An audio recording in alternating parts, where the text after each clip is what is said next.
सनम हमके सनम।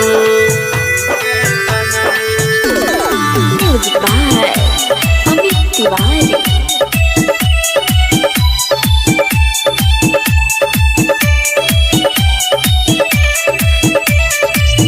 काहे छोड़ चाल गइलो हमके सनम,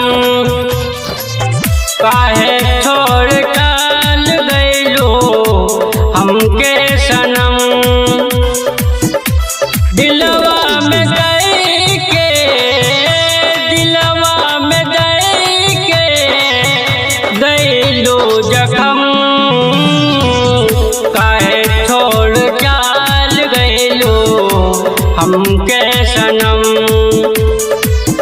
काहे छोड़ चाल गइलो हमके सनम।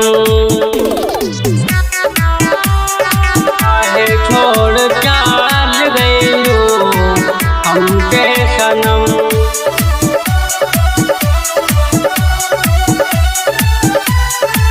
हमके सनम।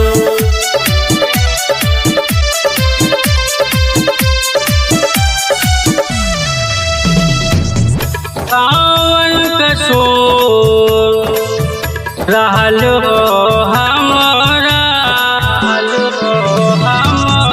सावन कसूर रहल हो हमरा।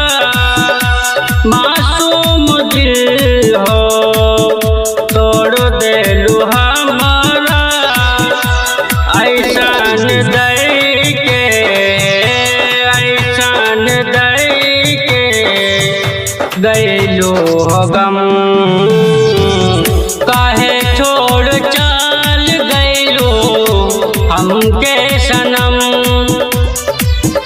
काहे छोड़ चाल गइलो हमके सनम।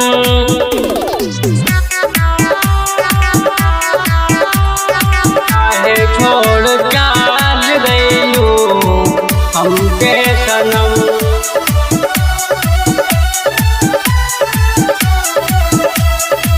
हमके सनम।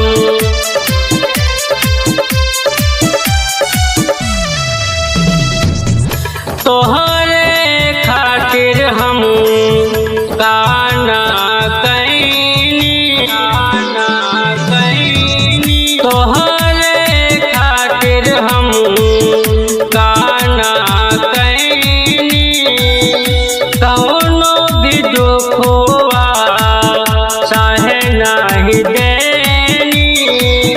काहे ऐसन कई के, काहे ऐसन कई के गइलो जुलुम। काहे छोड़ चाल गइलो हमके सनम, काहे छोड़ चाल गइलो हमके सनम।